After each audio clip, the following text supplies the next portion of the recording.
Okay. तो हम लोग symmetric, skew symmetric, Hermitian, skew Hermitian matrices के बारे में पढ़ चुके हैं। तो वो लेक्चर्स हम रिकॉर्ड कर चुके हैं, तो उन्हें हम अपलोड कर देंगे, है ना, क्योंकि आप थे नहीं उस क्लासेस के अंदर। ओके। सो अभी हम हम्म। लोग ऑर्थोगोनल एंड यूनिटरी मैट्रिक्स के बारे में बात करेंगे। ठीक है। ओके। तो पहले रिकॉल कर लेते हैं जनरली कि हमारे पास सिमेट्रिक मैट्रिसेस क्या होती हैं। सो सिमेट्रिक मैट्रिक्स ये होती है कि अगर किसी मैट्रिक्स का transpose is just equal to the matrix itself. Okay. या अच्छा। फिर हम इसको हम्म। दूसरे शब्दों में ये कह सकते हैं कि जो ए आई जेथ पोजीशन का एलिमेंट है that will be equal to j I position element. तो इस ऐसे हम्म। मैट्रिसेस को हम सिमेट्रिक मैट्रिसेस बोलते हैं। इसको सिमेट्रिक क्या होता है, if you take the transpose it will be equal to negative times of A. Okay. तो इट मीन हम्म। दैट कि हमारे पास जो ए आई जेथ पोजीशन का एलिमेंट है that is equal to negative times of j I position element. तो ये symmetric matrix होती है और ये स्क्यू सिमेट्रिक मैट्रिक्स होती है। इसी तरीके से हर्मिशियन, हर्मिशियन में हम ट्रांजुगेट लेते हैं। ट्रांजुगेट का मतलब होता है transpose and conjugate both together. तो उसे हम ए स्टार से डिनोट करते हैं या समटाइम्स ए थीटा से रिप्रेजेंट करते हैं। And that should equal to A again. तो ऐसे मैट्रिक्स को हम हर्मिशियन मैट्रिक्स बोलते हैं। क्या बोलते हैं? Hermitian. Permission matrix. Okay. And hmm. अगर इसको हम एलिमेंट वाइज देखना चाहे it means A I J position element is equal to J J I position element के ट्रांसपोज के इक्वल हो। ठीक है। एंड ये star is just equal to A again. ठीक है, sorry, negative times of A. अगर this is equal to negative times of A तो इसको हम बोलते हैं स्क्यू हर्मिशियन। ठीक। और it mean that A i jth position element is equal to negative times of j I position के बारे में। ओके। तो इसकी ढेर सारी प्रॉपर्टीज हम सारी लेक्चर्स के अंदर रिकॉर्ड करें, तो आज हम अपलोड कर देंगे यूट्यूब पे और उसके बाद लिंक शेयर कर देंगे। तो उनको देख लेना। तो डिटेल में इन मैट्रिसेस के बारे में आप जान जाएंगे। ठीक है। आज हम लोग ऑर्थोगोनल मैट्रिसेस की बात करेंगे। Let discuss about the orthogonal matrix and unitary matrix. तो देखते हैं कि ऑर्थोगोनल मैट्रिक्स क्या होता है।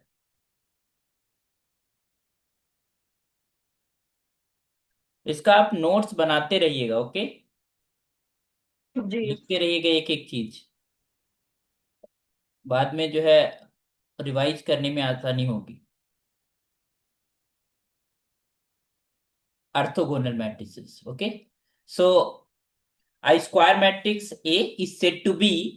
तो अगर हमने कहा कि A is any square matrix like this is A I J of order N by N, ये ऑर्थोगोनल कहलाएगी if product of matrix with its transpose is just equal to identity matrix. Okay. तो orthogonal, जैसे हमने orthogonal sets का product हम पढ़ते हैं उसी तरीके से ऑर्थोगोनल मैट्रिसेस वो मैट्रिसेस होती हैं जिनका मैट्रिसेस का ट्रांसपोज के साथ प्रोडक्ट या फिर उसको A dash is equal to A करें and that will be equal to identity matrix. तो ऐसी मैट्रिक्स को हम क्या बोलते हैं? ऑर्थोगोनल मैट्रिक्स बोलते हैं। ओके। अच्छा, इसकी डिफिनीशन से देखकर एक चीज तो क्लियर बता सकते हो कि इसका डिटरमिनेंट कभी भी जीरो नहीं हो सकता, है ना। क्यों? क्योंकि अगर डिटरमिनेंट जीरो हो गया और यहाँ पर अगर हम देखें, अगर हम यहाँ पर देखें A dash is just equal to identity matrix. तो अगर हम डिटरमिनेंट ले लेते हैं दोनों तरफ, A dash is just equal to determinant of identity matrix and this implies determinant of A into determinant of A dash is just equal to 1। identity matrix का determinant कितना होता है? 1 होता है। हम्म। From here you will get that determinant of A। और क्योंकि किसी matrix और उसका ट्रांसपोज का डिटरमिनेंट सेम होता है, इसका मतलब this is hmm. Equal to again A and that is equal to 1 and this implies determinant of A का whole square is just equal to 1। ये हुआ। एंड किसी नंबर का स्क्वायर 1 हो रहा है तो that is possibility that determinant of A is just equal to +-1। या तो +1 वैल्यू होगी या फिर -1 होगी। तो इसका मतलब जितनी भी ऑर्थोगोनल मैट्रिसेस होती हैं उनका डिटरमिनेंट या तो 1 होता है या फिर -1 होता है। ठीक है। अच्छा, इसका मतलब ये नहीं कि किसी मैट्रिक्स है उसका डिटरमिनेंट वन है तो ऑर्थोगोनल होगी, नो। ऑर्थोगोनल मैट्रिसेस का डिटरमिनेंट वन या -1 होता है। ऐसी भी मैट्रिसेस होंगी जो ऑर्थोगोनल नहीं होंगी बट उनका डिटरमिनेंट वन या -1 हो सकता है। Okay, hmm. Got it. और हम यस। इनवर्स की डिफिनीशन पढ़ते हैं किसी मैट्रिक्स के इनवर्स की, तो हम कैसे पढ़ते हैं? A B is just equal to identity and just equal to B times of A, then we say this is inverse of element A is just equal to B, और and inverse of B just equal to A, यही तो होता है। Inverse of B जी just sir. Equal to A, मतलब दो matrices एक दूसरे के इनवर्स कहलाते हैं if you are taking multiplication and you get identity matrix, है ना, मल्टीप्लिकेटिव आइडेंटिटी आपको हम्म। मिल जाए, that is your identity matrix. Then we say this is A the inverse of B and B the inverse of A.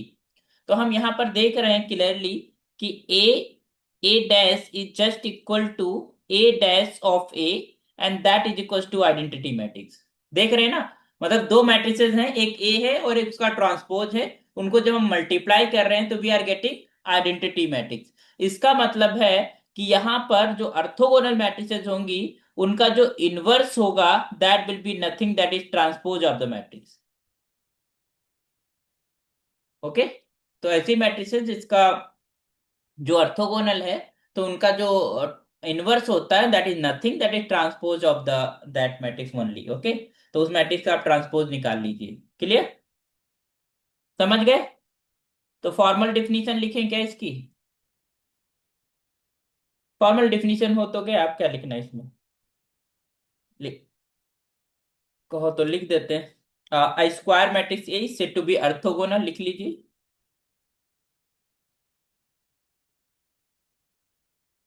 I square matrix A is said to B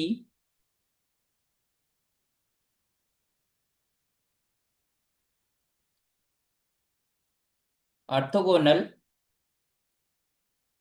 if A transpose is just equal to A transpose A is just equal to identity.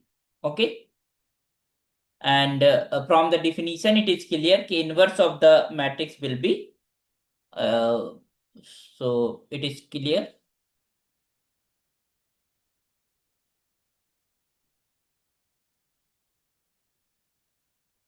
that A inverse will be equal to A transpose। ये ध्यान रखना है आपको, ठीक है, कि inverse orthogonal matrix का उसका ट्रांसपोज ही होता है। Okay, transpose of the matrix. कुछ एग्जांपल लिख लेते हैं, लेट्स राइट सम एग्जांपल्स।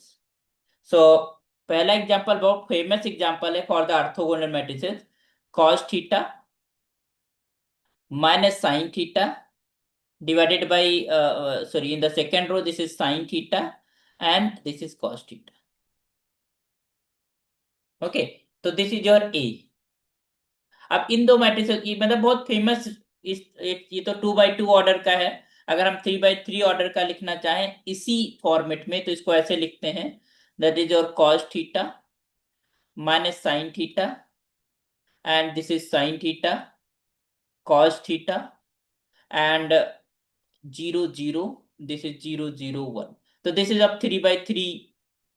तो ऑर्थोगोनल का ये फॉर्मेट है, इसका मतलब थीटा कुछ भी यहां पर हो सकता है। Theta you may write anything theta है, जैसे अगर मान लो आपने लिखा theta is equal to π/4 suppose that, ठीक, तो ये एक मैट्रिक्स बन जाएगी where it will be looks like this cos π/4 minus sin π/4, है ना, and this is sin π/4 and this is cos π/4। क्या वैल्यू होती है π/4 पे cos और sin की? 1/√2 होती है, 1/√2। -1/√2। This is hmm. 1/√2 and this is 1/√2। तो this is 1/√2। Your you can say orthogonal matrix, ठीक। तो you can choose any of the angle and for that you will get a orthogonal matrix of this format। अच्छा, देख लेते हैं orthogonal है कि नहीं। तो आपको करना क्या है, you just take transpose of the above matrix। तो जब ट्रांसपोज लोगे तो क्या हो जाएगा, रो कॉलम में हो जाएगा, तो this is cos theta and this is minus of sin theta and this is sine theta into cos theta. So this is transpose of the matrix. Now we are just taking the product. So this implies A transpose हमें चाहिए. Okay. So this is A तुम्हारे पास क्या है? Cos theta minus sin theta, and this is your sin theta and cos theta. यही तो था A. और A dash हमने क्या निकाला है? This is cos theta and sin theta, and this is minus of sin theta, and this is your cos theta. Now you just take the product. तो जब प्रोडक्ट लोगे तो ये first row with multiplied with this column, तो क्या हो जाएगा? cos square theta and minus minus plus sin square theta, and then you which multiply with this is cos theta sin theta, and this is minus sin theta into cos theta, and then is you multiply second row with the first column, so this will be your sin theta cos theta, and this is minus of sin theta into cos theta, and then you multiply it with this is sin square theta plus cos square theta. Okay, and this will be cancel it out, it's 0, and this cancel it out, it is 0, and ये क्या मिल जाएगा? 1 0 0 1. क्या मिल गई? Identity matrix. Identity. ठीक है. और एक रिजल्ट भी होता है हमारे पास, if A B is equal to identity then this implies B A is just equal to identity. तो अगर ए बी आइडेंटिटी होता है तो बी ए आइडेंटिटी होता है. इसका मतलब है कि this is again will be equal to A dash A will be equal to identity matrix. Clear? तो इसका मतलब यह है कि इस फॉर्म का अगर कोई भी मैट्रिक्स मिल गया जो कि इस फॉर्म का है, cos theta and sin theta minus of sin theta you can write sin theta and this is cos theta. अच्छा, इसमें ऐसे भी लिख सकते हो, it is not necessary just minus यहां पर आप लगाई, या आप यहां पर भी माइनस लगा सकते हो. ठीक है. आप यहां पर this is cos theta minus sin theta, इसकी जगह आप प्लस यहां पर माइनस का साइन यूज कर सकते हो, तब भी तुम्हारे पास सेम ही रिजल्ट आएगा. You can just tech product. क्यों? क्योंकि जब ए डैश है, अगर हमारे पास ए अर्थोगोनल है तो ए डैश भी तो अर्थोगोनल हो गई, क्योंकि ए डैश का ट्रांसपोज तो तुम्हारे पास, तो अगर हम ये मैट्रिक्स लिखा है दिस इज योर ए, तो ये क्या लिखा हुआ है? ए डैश लिखा हुआ है ना, ट्रांसपोज ऑफ द मैट्रिक्स. तो अगर एक मैट्रिक्स ए है तो उसका जो ट्रांसपोज होता है वो भी अर्थोगोनल मैट्रिक्स होगा, हम्म. है ना? क्योंकि अगर हम कह रहे हैं कि A dash is just equal to identity, और we can say A dash is equal to A, तो हम दोनों तरफ से देख सकते हैं ना. अगर हम ए को लेके चलते हैं तब भी हम देख पा रहे हैं, और अगर हम ए डैश को लेकर चलते हैं तब भी. क्यों? क्योंकि ए डैश ट्रांसपोज का ट्रांसपोज अगेन ये होता है ना? तो इसका मतलब ये है कि एक मैट्रिक्स है हमारे पास ए और उसका transpose both will be the orthogonal if one of them is orthogonal. Clear? ये एक रिजल्ट, और एक 3/3 का ये फेमस रिजल्ट, ये आप याद रखना है. ठीक है.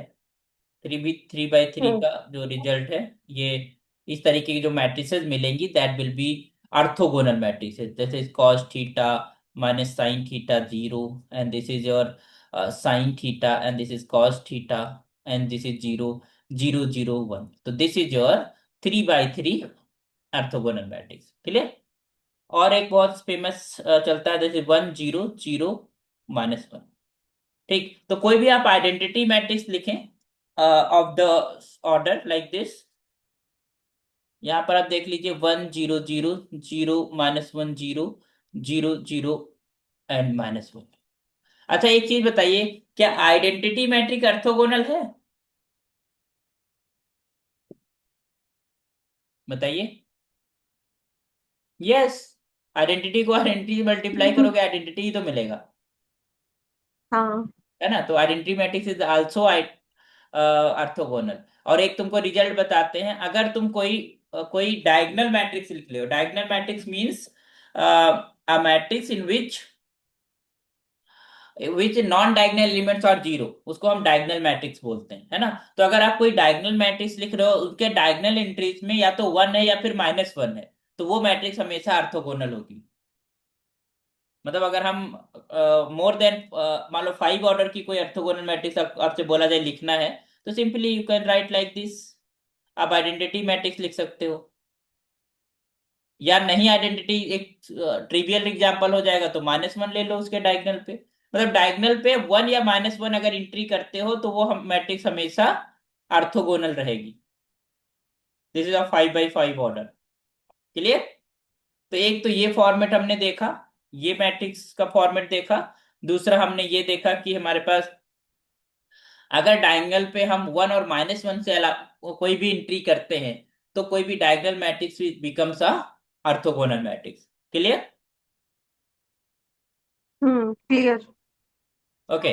नेक्स्ट है कि ये जैसे हमने यहाँ तो हमने डायगोनल की बात करी। अगर हम इनके रोज को आपस में इंटरचेंज करके भी लिख देते हैं, जैसे मान लो इनके रोज को आपस में इंटरचेंज करके लिख देना, जैसे मान लो रोज या कॉलम्स को आपस में इंटरचेंज करके भी लिख रहे हैं, तब भी वो मैट्रिक्स हमारी ऑर्थोगोनल रहेगी। ठीक है, समझ पाए? जैसे कि अगर हमने ये इसी मैट्रिक्स, जैसे मान लो एक ए मैट्रिक्स हमने लिखा था, इसी मैट्रिक्स को थोड़ा और रिफॉर्म करते हैं। तो हमने क्या करा कि जो फर्स्ट रो है उसको सेकंड रो बना दिया, और सेकंड रो को हमने फर्स्ट रो बना दिया। तो यार 0 1 0 0 0 ये आएगा फर्स्ट रो में, और यह आ जाएगा 1 0 0 0 0। क्लियर? या फिर हमने हमने क्या करा, जो लास्ट रो है मतलब फिफ्थ रो को हमने थर्ड रो बना दिया, 0 0 0 0 -1। And this is fourth row पे सेम है, फोर्थ फोर्थ पे पोजीशन पे है। It's not okay, this okay. Clear? And and जो जो हमारे पास थर्ड वाला रो थी उसको हमने लास्ट वाले पे लिख दिया। तो ये जो मैट्रिक्स बनेगी this is again orthogonal matrix, है ना?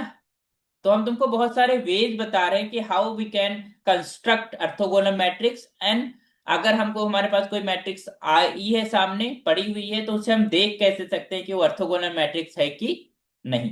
बेसिकली जो एग्जाम्स आफ्टर आते चेंजिंग हैं वो दिस, इस फॉर्मेट में ये देते आइडेंटिटी मैट्रिक्स तो रही नहीं है। हैं। आफ्टर चेंजिंग जब इसको इंटरचेंज कर देंगे इसके बाद ये तो आइडेंटिटी मैट्रिक्स का तो फॉर्म है नहीं। नहीं, आइडेंटिटी मैट्रिक्स पहले भी ये नहीं थी, वो तो डायगोनल मैट्रिक्स थी ना। आइडेंटिटी में तो सारी एंट्रीज 1 होती है ना। मतलब हाँ। हम तुमको बोल रहे हैं कि अगर तुम्हारे पास कोई डायगोनल मैट्रिक्स बनी रही होगी और उस डायगोनल मैट्रिक्स पे अगर एंट्रीज 1 या फिर -1 है, ठीक, तो वो हम्म। मैट्रिक्स हमारी ऑर्थोगोनल होती है।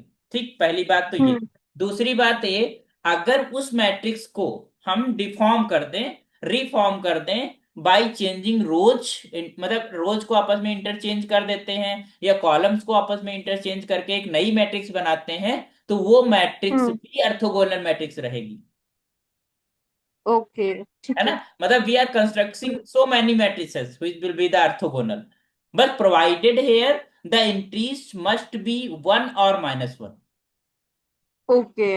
इनके अलावा कोई दूसरी मैट्रिक्स अगर आप दूसरा कोई नंबर डाल दोगे अदर देन 1 और -1, तो वो मैट्रिक्स हमारी ऑर्थोगोनल नहीं रह जाएगी। ओके। ठीक है? तो ये जैसे मान लो ये मैट्रिक्स है अगर, और अच्छा ये होता क्यों है उसको भी हम बता दे रहे हैं तुमको, ये लॉजिक इसके पीछे क्यों ऐसा है कि हम इनके अगर हम आपस में रोज और कॉलम्स को इंटरचेंज कर दे रहे हैं उसके बावजूद भी वो ऑर्थोगोनल बनी हुई है, उसके पीछे लॉजिक क्या है, तो लेट अस सी। अच्छा, डायगोनल है तो उसमें बड़ा आसान है, क्योंकि डायगोनल का आप ट्रांसपोज लोगे तो सेमी मैट्रिक्स बनी रहेगी। जैसे मान लो ये मैट्रिक्स है हमारे पास, सपोज दैट, और इसका हम ट्रांसपोज लेते हैं, ये मैट्रिक्स है। ठीक, इसका अगर ट्रांसपोज लोगे तो यही मैट्रिक्स बनी रहेगी ना। भाई नॉन डायगोनल एलिमेंट्स आपस में इंटरचेंज होंगे, डायगोनल एलिमेंट्स तो ट्रांसपोज में भी सेम ही रहते हैं।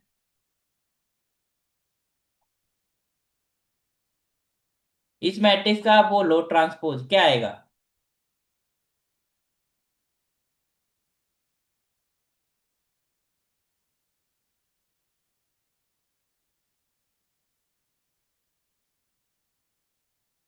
बताइए।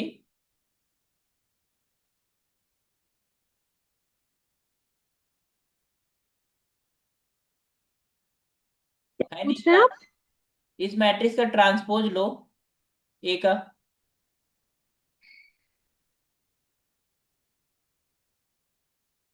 सेम आएगा ना?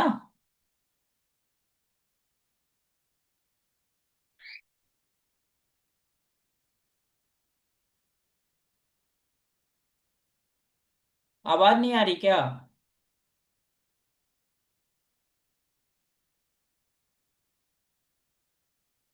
हेलो। हाँ हेलो, वॉइस नहीं आ रही क्या? नहीं नहीं आ रही है। हाँ, कह रहे हैं ये मैट्रिक्स जो जो डायगोनल मैट्रिक्स होती है, तो डायगोनल मैट्रिक्स का हम्म। जो ट्रांसपोज लेते हैं वही डायगोनल मैट्रिक्स सेम मैट्रिक्स बनी रहती है, उसमें कोई चेंजेस नहीं होता। ठीक। लेकिन हम्म। जब जब हम इसको मल्टीप्लाई करेंगे तो हमें पता है ना कि दो डायगोनल मैट्रिक्स जो मल्टीप्लाई करते हैं तो सिंपली उनके डायगोनल एलिमेंट्स आपस में मल्टीप्लाई हो जाते हैं। ठीक, तो अगर हाँ। वन के साथ वन मल्टीप्लाई करोगे तो वन आ जाएगा, -1 को -1 हम्म। के साथ करोगे तो प्लस का वन आ जाएगा। तो इसका मतलब अब हम्म। इसके में सारी जो डायगोनल एंट्रीज हैं वो वन हो जाएंगी, हाँ। है ना? इसीलिए ये हमारे पास इस हम्म। तरीके की जो मैट्रिक्स होगी वो हमारे पास ऑर्थोगोनल बनेगी, ओके। है ना? This will be again identity hmm. Is orthogonal matrix. अच्छा, इस केस में भी यही होगा, इस केस में भी यही होगा, बट इसमें हम्म। थोड़ा पोजिशनल बदल है, बट जो निगेटिव माइनस निगेटिव है, जैसे मान लो इसको हमने बी मान लिया, ठीक, इसका जरा आप हाँ। ट्रांसपोज लीजिए। ओके। तो क्या आएगा? इसका ट्रांसपोज लो, इसको बी बी डैश से मल्टीप्लाई करें, बी डैश ट्रांसपोज लेते हैं पहले। तो ये जीरो, पहली रो आ जाएगी ना, 0 1 0 0 0, ये आएगा। फिर दूसरी हाँ। 1 0 0 0 0, ये दूसरी वन हमारे जीरो। पास कॉलम आ गया। सेकेंड रो हम्म। 0 0 0 0 -1, ठीक। फिर थर्ड हाँ। 0 0 0 -1 0, ये। -1 और 0। This is 0 0 -1 0, -1। ये आ गया। हम्म। हाँ। ठीक, इसको मल्टीप्लाई करना है बी के साथ, तो बी को भी लिख लेते हैं, 0 1 0 0 0, and this is 0 sorry 1 0 0 0 0, and this is 0 0 0 0 0 -1, and this is 0 0 0 -1 0, and this is 0 0 -1 and 0 0। ठीक, अब इनको प्रोडक्ट करो, हाँ। देखो आइडेंटिटी मैट्रिक्स बन रही कि नहीं बन रही। ओके। देखिए, ये रो है, ये कॉलम है, ठीक। यहां पर 0 × 0 1 विद दिस वन, ठीक, एंड बाकी सारे हाँ। Element zero. ठीक है, तो यहाँ वन आ जाएगा, फर्स्ट वाला एलिमेंट। आ जाएगा। उसके बाद सेकंड पोजीशन, क्योंकि अगर ये फर्स्ट रो है, फर्स्ट का सेकंड पोजीशन पे वन पड़ा हुआ है, तो कॉलम के सेकंड पोजीशन पे वन होगा तभी एलिमेंट कोई नॉन जीरो बनेगा, अदरवाइज तो जीरो बनेगा। तो ये जब फर्स्ट रो सेकंड कॉलम से जाएगा तो यहाँ जीरो आ जाएगा, फिर थर्ड कॉलम से जीरो, फोर्थ फिफ्थ जीरो आएगा। फिर जब हम सेकंड रो लेके चलेंगे तो सेकंड रो में जब फर्स्ट पोजीशन, कॉलम के फर्स्ट पोजीशन पे अगर नॉन जीरो नंबर है तभी नॉन जीरो नंबर आएगा, अदरवाइज जीरो आ जाएगा। ठीक, तो यहाँ पर जब सेकंड रो चलेंगे तो पहले वाले कॉलम से करेंगे तो जीरो आ 0। जाएगा, फिर जब सेकंड वाले हम्म। कॉलम से करेंगे तो यहाँ वन पड़ा हुआ है, 1। तो यहाँ वन आ हम्म। जाएगा, 0 0 0। भी जब थर्ड वाला हम रो लेंगे, ठीक है, थर्ड वाला जब हम हम्म। लेंगे तो हम देख रहे हैं कि तो हमारे पास सेकंड। पहले वाला तो एलिमेंट जीरो हो जाएगा, दूसरा वाला भी जीरो हो जाएगा, थर्ड वाले में जब जाएंगे तो लास्ट में -1 है और यहाँ पर लास्ट में -1 है, हाँ। तो ये वन दे देगा। हम्म। इसके बाद सारे जीरो। इसी तरीके से जब इसमें जाएंगे हम फोर्थ वाले में, तो यहाँ फोर्थ फोर्थ पोजीशन, वाला तो this is 1। 0 0 0, and this is one again is in this way. And फिर यहाँ पर थर्ड हम्म। पोजीशन पे, यहाँ पर थर्ड पोजीशन है तो -1 × विद -1 यू गेट +1, तो दिस थर्ड पोजीशन पे 1 आ जाएगा। 0 and minus, A sorry hmm. Plus का 1। ठीक, तो ये आइडेंटिटी हम्म। मैट्रिक्स बनी कि नहीं बनी? हाँ आइडेंटिटी बन तो गई। इसका मतलब ये है कि अगर कोई नॉन डायगनल डायगनल मैट्रिक्स लिखी है जिसके अंदर वन या -1 इंट्रीज है, तो वो तो ऑर्थोगोनल होती ही होती है। बट अगर उनके रोज और हम्म। कॉलम्स को आपस में इंटरचेंज करके एक नई मैट्रिक्स आप लिख दे रहे हो तो वो भी ऑर्थोगोनल होगी। हम्म। ओके, तो दिस इज हाँ। Construction of all types of other type of orthogonal matrices. ठीक। अच्छा, एक और कंस्ट्रक्शन चलता है, लुक्स लाइक दिस। अभी तो हमने 3 बाई 3 का पढ़ा था, मतलब साइन और कॉस में। अगर हम दो इसमें एंगल अल्फा और बीटा इंट्रोड्यूस करते हैं तो 4 बाई 4 ऑर्डर की हम ऑर्थोगोनल मैट्रिक्स कैसे लिखते हैं, like this, this is cos alpha in this entry, and this is 0 0, and this is sine alpha. And this is zero. यहाँ पर हम कॉस बीटा इंट्रोड्यूस करते हैं, and this is sine of beta, and this is minus sine of beta, like this here 0, and this is cos of beta, 0 0, and this is your minus of sine alpha, and this is 0 0, and this is cos alpha। तो ये भी एक format है, ये जो matrix है this is of order 4 by 4। ठीक, ये भी तुम्हारे पास कैसी है, ऑर्थोगोनल मैट्रिक्स है, this is again a orthogonal matrix. ठीक है, तो ये कुछ फॉर्मेट हैं, कुछ एग्जांपल्स हैं जो ऑर्थोगोनल मैट्रिसेस को रिप्रेजेंट करते हैं, तो just remember these examples. Okay, that is very very important for the counter example and solving the problems. Okay. Okay sir. Okay, तो अभी नेक्स्ट नेक्स्ट जो क्लास है उसको ज्वाइन कर लो, ठीक, आफ्टर 5 मिनट्स। और ये अभी नेक्स्ट जो प्रॉपर्टीज है, तो वो जो हमारे पास लीनियर अलजेब्रा सेकंड क्लास वाली लिंक है ना, हाँ। उससे ज्वाइन कर लीजिएगा। ओके। ओके ओके ठीक है।